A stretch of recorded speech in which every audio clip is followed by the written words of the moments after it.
I received a court summons.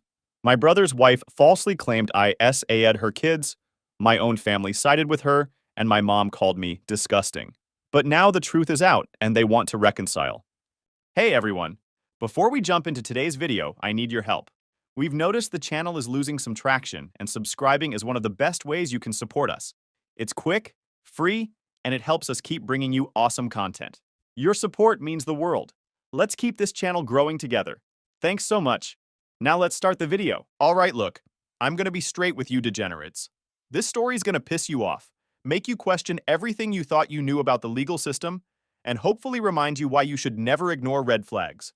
I'm 39 now, work as a data analyst, and I've been flying solo for 8 years by choice.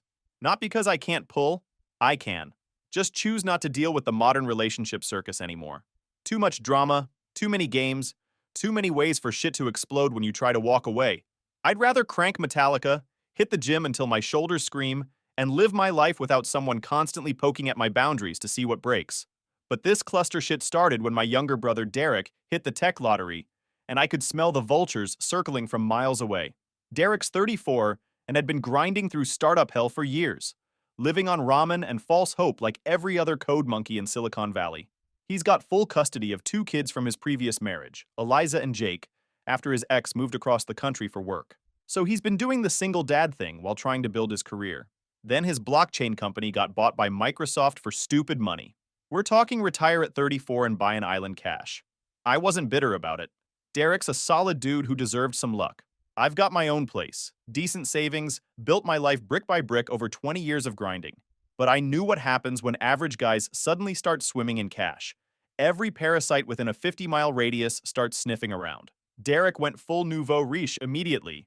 Designer everything. Tesla that cost more than most people's houses. Penthouse downtown with floor-to-ceiling windows. Classic new money moves. His choice, whatever. Then that girl, I'll call her Sophia, slithered into the picture. They met 6 months after his windfall.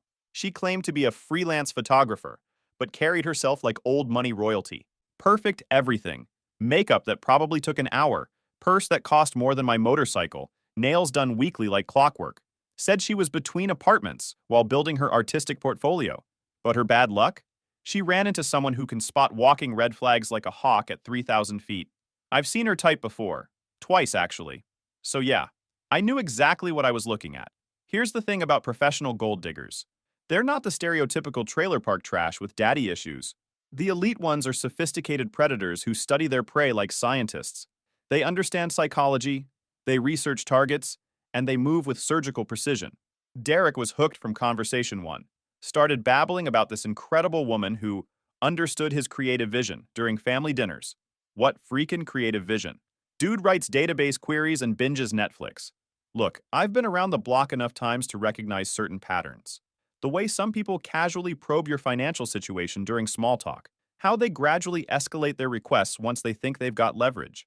The subtle manipulation tactics that most guys miss completely because they're distracted by other factors. Sophia triggered every alarm bell in my head, and I never liked her ever since Derek first introduced her to us. The rest of the family ate up her act completely, though. My parents thought she was such a sweet girl, and perfect for Derek. My sister kept gushing about how classy and sophisticated Sophia was compared to Derek's previous wife. Even extended family members were constantly asking when Derek was going to propose to his wonderful new girlfriend. She moved in after 2 weeks, claimed her housing situation suddenly fell through, and she needed temporary shelter. Weird how her photography equipment never materialized, though. No cameras, no lighting rigs, no editing setup, nothing that screamed professional artist. When I asked about her actual work, she gave these vague responses about lifestyle photography and personal branding. The money conversation started immediately, too. She'd casually mention expensive restaurants she used to frequent before circumstances changed. Talk about missing her old BMW like it was a dead relative. Drop hints about her friend's boyfriend surprising her with expensive jewelry. Never direct demands. Too smart for that amateur bullshit, but always planting seeds about what quality men provide for their women. At Christmas dinner, I caught her Googling Derek Chen net worth Microsoft buyout on her phone. Not even trying to be subtle about it. Just straight up researching the exact size of her target's bank account. When she noticed me watching, she switched to Instagram like nothing happened. That moment confirmed everything I suspected. This woman was a professional hunter, and my brother was walking around with a bullseye painted on his forehead. The thing is, I tried warning Derek multiple times, but guys don't listen when they're getting regular action and ego validation from someone attractive. Logic bounces right off that hormone shield. Dude, she moved in after 2 weeks and hasn't contributed a single dollar to any expenses, I told him during one of our gym sessions. Claims to be a photographer but owns zero equipment. Think about what that means. You don't understand our dynamic, he'd respond, while benching twice his usual weight. She's been hurt before by guys who didn't appreciate her art. She needs time to feel secure before opening up. Classic response. When Derek gets caught up in the romance and attention, he'll rationalize literally anything to avoid admitting he's being played. So I backed off and watched from the sidelines. Sometimes you gotta let people make their own mistakes and learn from the consequences. Can't save someone who doesn't want to be saved. But I was ready for when the whole thing inevitably went sideways. After all, he's my brother. After New Year's, Sophia started pushing boundaries harder. Needed keys to Derek's place for convenience. He told me that she wanted access to his Amazon account to order supplies for her work. Small incremental steps toward financial control that Derek didn't recognize. She cornered me at Derek's New Year's party. Massive event, probably 50 people.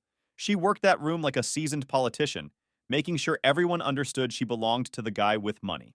Marcus, Derek talks about you constantly. How protective you've always been. Fake smile, hand on my arm. Textbook manipulation bullshit. It's really sweet how much you care about him. I kept my response simple. Just want what's best for my brother. Of course you do. I think there might be some misunderstandings about my intentions, though. The smile stayed perfect, but her eyes went arctic. I love Derek deeply. I'm not going anywhere. Good to know. I really hope we can develop a friendship. It would be so unfortunate if Derek ever had to choose between his girlfriend and his brother. There it was. The threat wrapped in fake sweetness. This bee was declaring war while pretending to want peace. I started paying way closer attention after that conversation. Noticed how she deflected any questions about her past. No stories about family, childhood memories, previous relationships, nothing personal. When people asked about her photography business, she'd immediately pivot to talking about Derek's success. Professional level deflection. Her financial requests got more aggressive and strategic too. Car repairs that cost exactly what Derek had mentioned investing last week. Sister's medical emergency that required precisely the amount of his quarterly bonus. Always urgent emotional crises that demanded immediate financial solutions. By spring, she was floating the idea of joint bank accounts. Started suggesting how generous it would be if Derek helped her parents with their mortgage payments during family dinners. Really touching how much she cared about family financial security, right? Most guys never see girls like Sophia coming, because they don't charge in swinging. They chip away slowly. It's calculated. They ease into your life, test limits, normalize the idea of covering for them just this once. They don't take control all at once. They make you hand it over piece by piece. One small request turns into full-blown financial access before you even realize you've been cornered. But Derek's not completely brain dead. The constant financial pressure finally triggered his suspicion circuits. He showed up at my place one evening looking high. I think I screwed up big time with Sophia. How so? I've been tracking our expenses because something felt off. She claims she's broke, but she's spending constantly. Professional skincare that costs more than my car payment, $8 coffee every morning, weekly nail appointments that run $80. Either she's lying about being poor, or money's coming from somewhere else. I stayed quiet. Let him work through the logic himself. And when I asked to see her actual photography portfolio, real work she's done, she got defensive as hell. Said I was being controlling, that real artists don't perform on demand for skeptical boyfriends. He looked completely defeated. Marcus, I don't think she's actually a photographer. I think she's been playing me this whole time. What's your plan? I asked. Already expected this coming. Confront her directly. Ask hard questions and demand honest answers. If she's lying about her career, what else has been bullshit? I felt genuinely bad for him. Derek's a decent guy who'd been completely broken after his divorce. His previous ex left him to raise 2 kids alone. When Sophia showed up giving him attention and validation, he was vulnerable as hell. He'd been thinking with his emotions for 8 months straight, desperate to believe someone actually cared about him again. Reality was finally cutting through his hormone fog. Be careful when you corner her. People get nasty when their scams get exposed, I said.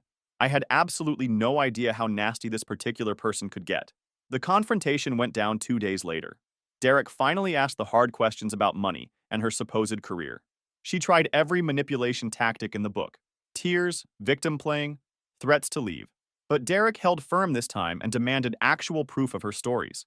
When that didn't work, she tried redirecting blame onto me, started making wild accusations about how I'd been undermining their relationship and acting inappropriately toward her. Complete lies, but she sold them with conviction. Derek saw through it and kicked her out that night, cut off her access, changed the locks, told her to disappear.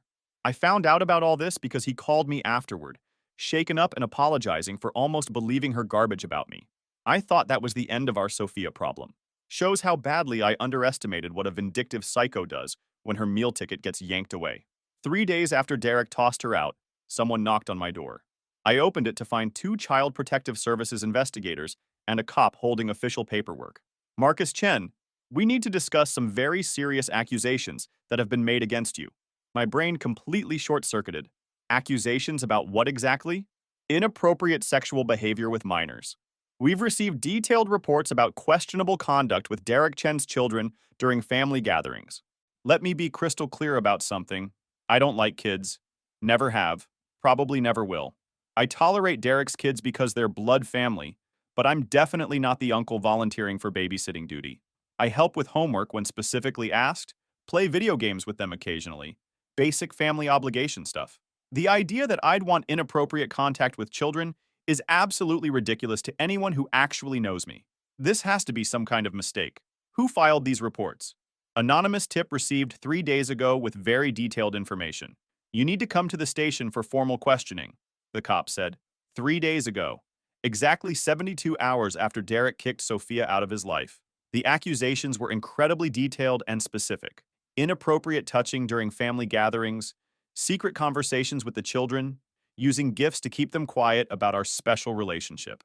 Someone had clearly researched exactly how to make these charges sound credible and stick. But here's the thing that absolutely destroyed me. They said that Derek filed supporting criminal charges. My own flesh and blood brother submitted an official police report for child endangerment based entirely on his psychotic ex-girlfriend's word. Not just cooperating with an investigation, actively pushing for my prosecution on felony charges that could mean serious prison time.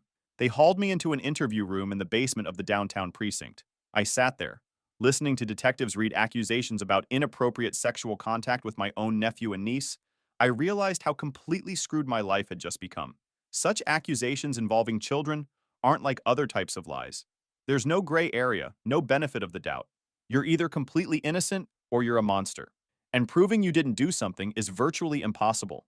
They didn't waste any time turning my life upside down.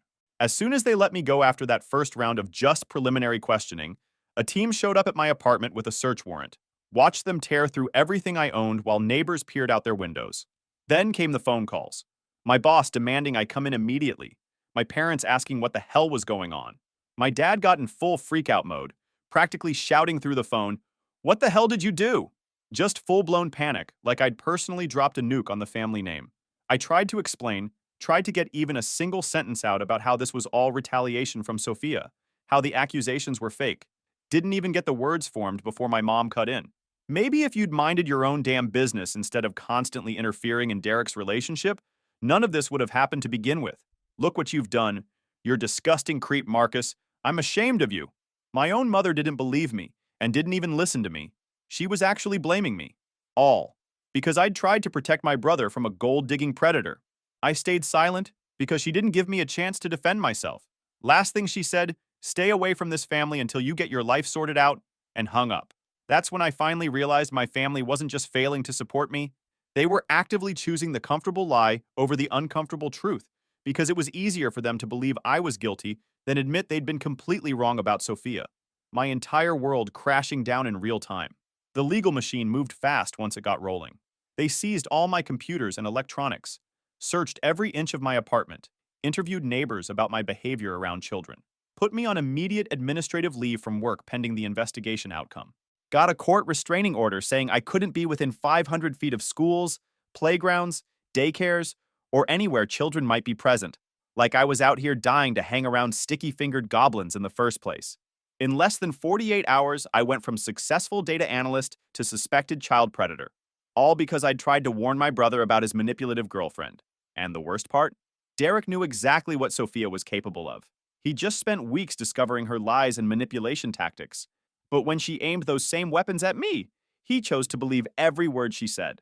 My own brother picked his lying psycho ex-girlfriend over me, while my buddy Big Jake was the only person who stood by me during this nightmare.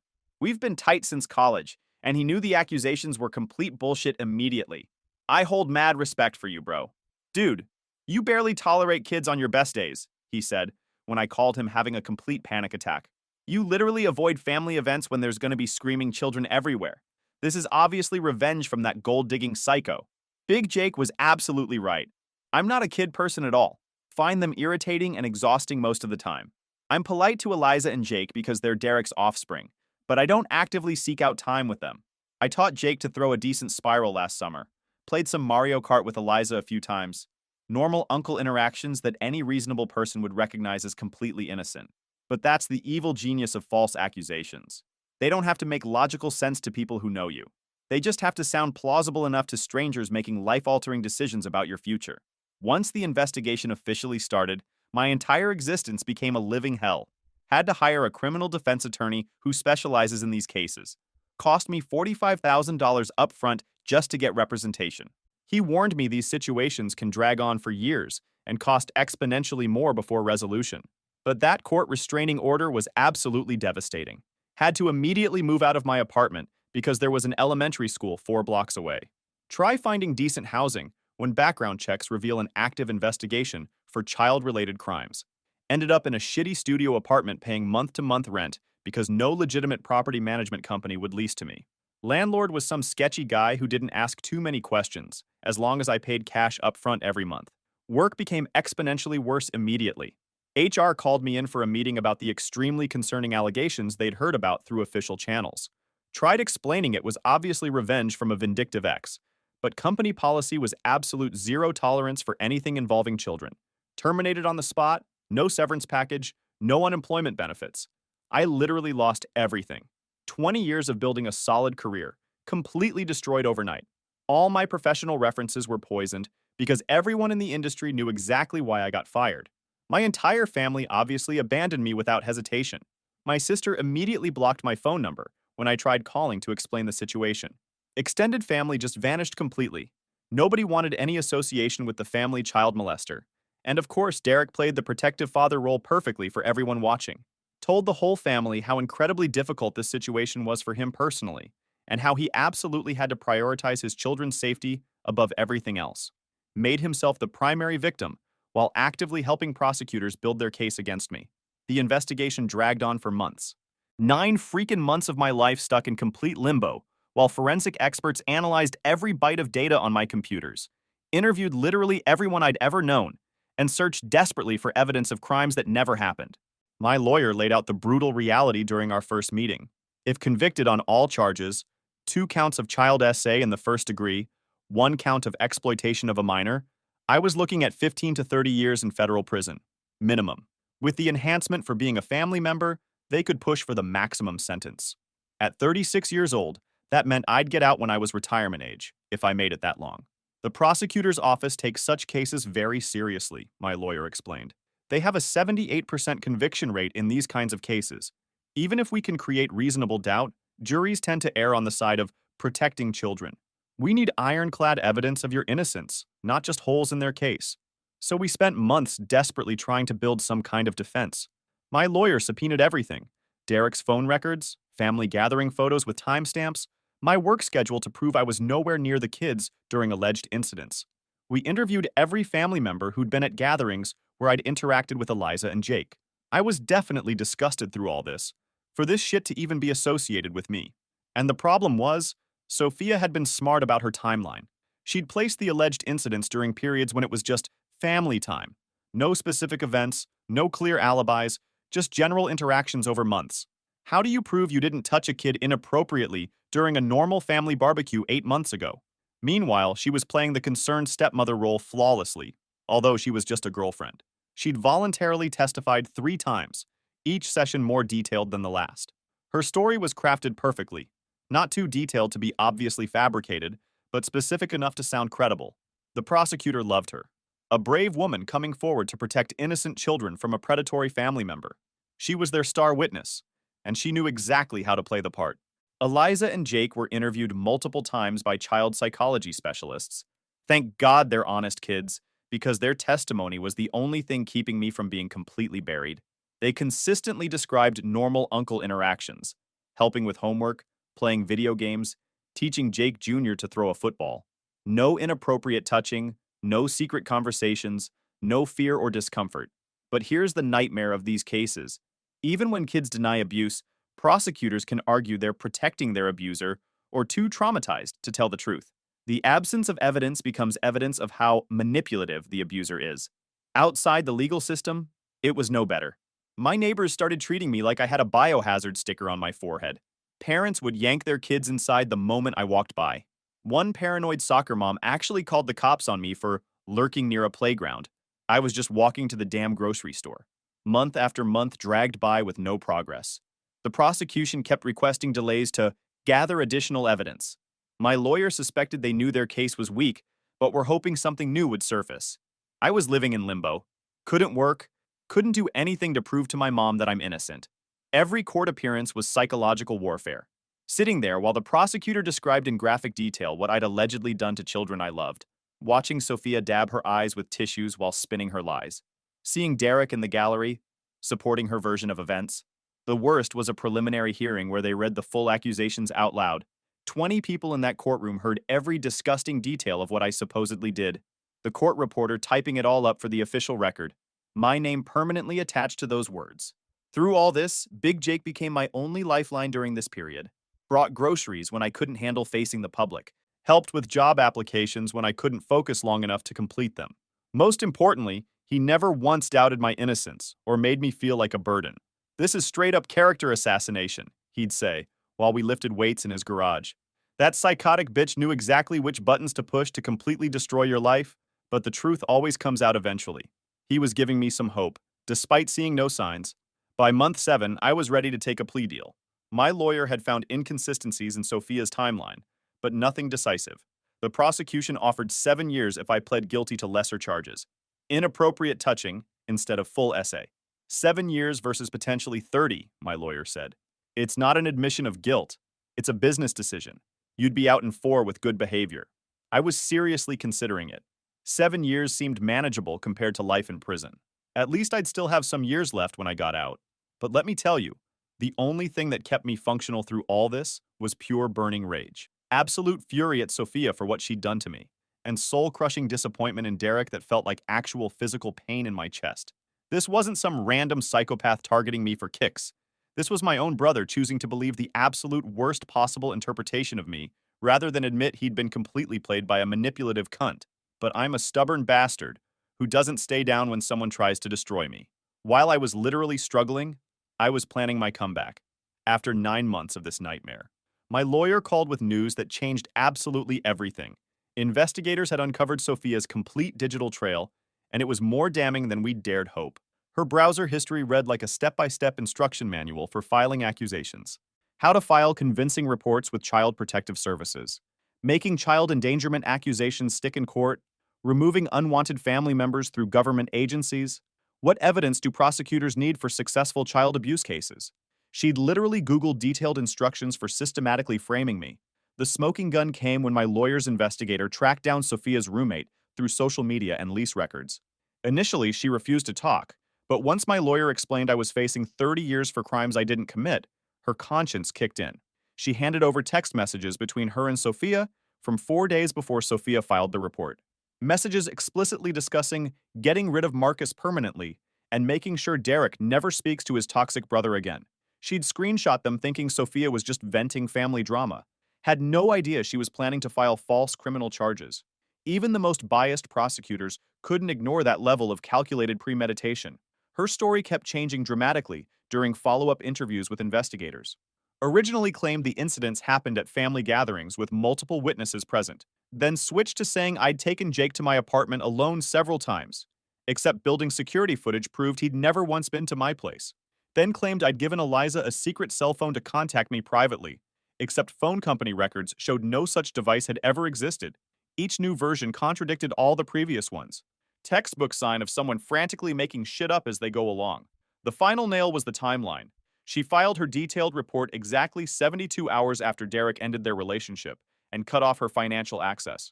The fact that she'd lived with Derek and his kids for 8 straight months, watching every routine, every interaction, and never once raised a concern until the exact moment her financial safety net vanished, wasn't just suspicious. It was damning. My lawyer presented the complete evidence package to the lead prosecutor in a meeting that lasted over 3 hours. Digital evidence of premeditation, text messages proving revenge motive, timeline inconsistencies, and Sophia's constantly changing story. He called me the next morning with the words I'd been praying to hear for 9 months. All charges are being dropped immediately and permanently. The investigation has officially concluded that the accusations were malicious fabrications designed specifically to cause personal harm. I hung up and just sat there staring at the wall for straight 20 minutes. No tears, no celebration, no fist pumping. Just nothing. You'd think I'd be jumping around my crappy studio apartment calling everyone. Instead, I felt like someone had just told me the cancer was gone, but I'd already lost both legs. I mean, yeah, I was legally cleared of all wrongdoing, but the damage to my life was already permanent and irreversible. You can't undo 9 months of systematic reputation destruction. That rage never settled, and I was about to go fucking nuclear against everyone stood against me. I tried going back to my previous company, but they'd permanently filled my position and showed zero interest in rehiring someone with concerning legal history. Other firms in the industry had heard about the investigation through professional gossip networks. Background checks still prominently displayed the investigation details, even though all charges were dropped. HR departments don't distinguish between charges dropped and proven innocent. Both look equally problematic on paper.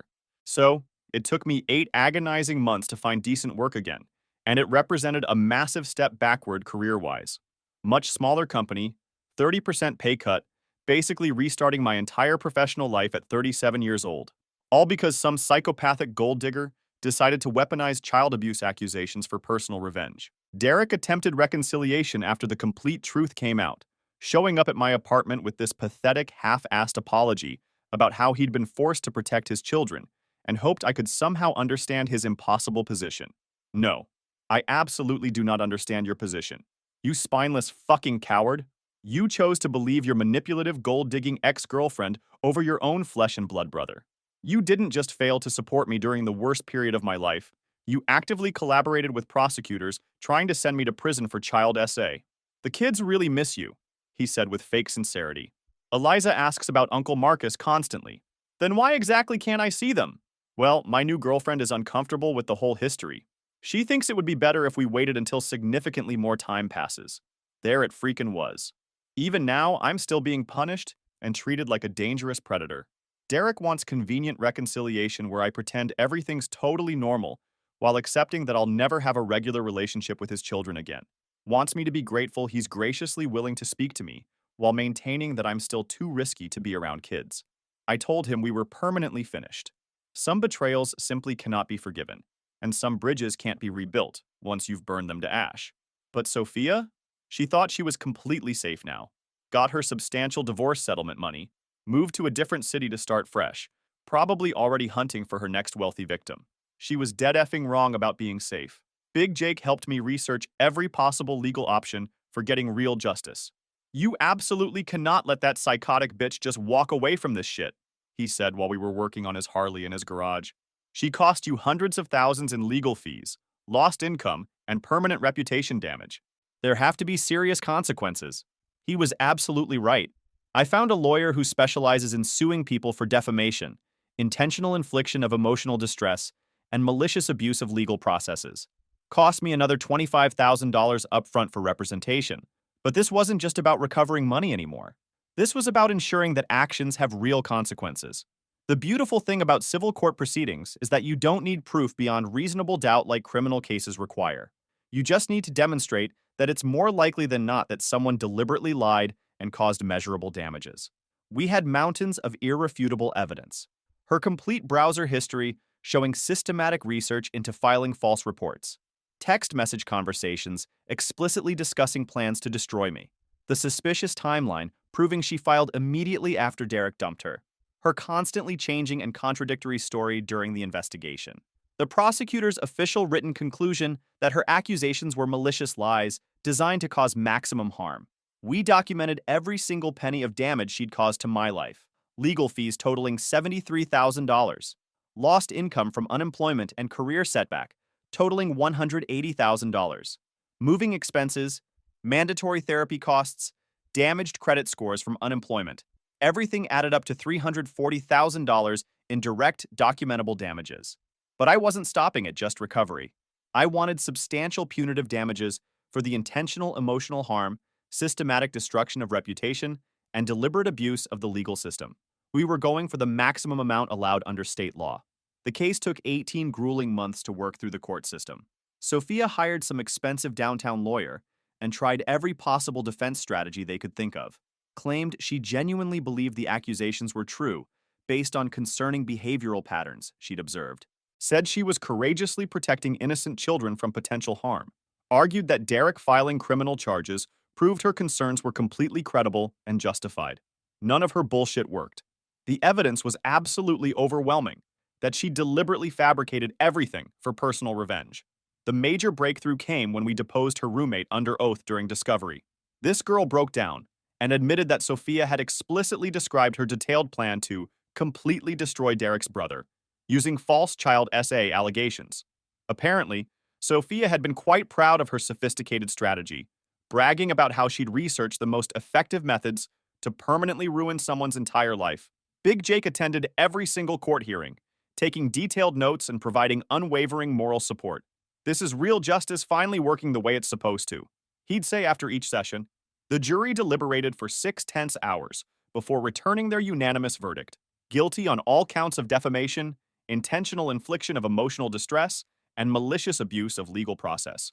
Total damages awarded $850,000, more than double what we'd originally requested. The judge's closing comments were particularly satisfying, and I quote, "The defendant's actions represent a calculated and malicious attempt to destroy an innocent person's entire life through systematic abuse of our legal system. Such behavior cannot and will not be tolerated in this courtroom." But the problem is, Sophia didn't have $850,000 just sitting around waiting to be claimed.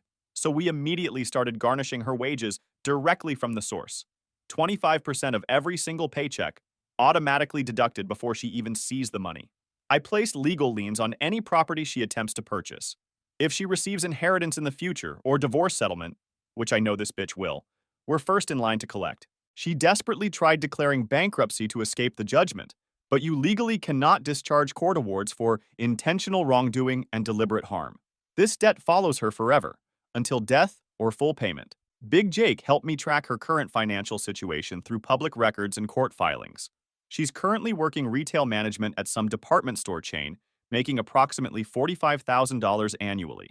After we take our legal cut plus normal taxes, she brings home maybe $2,800 monthly. Try maintaining any kind of gold digger lifestyle on that pathetic budget. The absolute part that satisfies the hell out of me? Every single time she applies for credit, seeks a new job, or tries to rent somewhere decent, our massive court judgment shows up prominently on all background checks. Potential employers and landlords immediately see that she owes nearly $1 million for filing false child abuse accusations against an innocent person. But here's the thing this whole experience fundamentally changed about me. It made me infinitely harder, more cynical, and less trusting of literally everyone. I don't give anyone the benefit of the doubt anymore. Don't assume good intentions from anyone. Derek's ultimate betrayal taught me that even blood family will throw you directly under the bus when supporting you becomes socially inconvenient. The accusations still follow me around like a shadow, despite being completely vindicated and proven innocent. Potential employers still Google my name and find articles about the investigation. Even though I was totally cleared, even though Sophia was definitively exposed as a lying, manipulative gold digger, the reputational damage remains permanent. Derek still sends holiday cards every year asking for reconciliation and family healing, wants to move past this unfortunate situation and restore family harmony for everyone's benefit.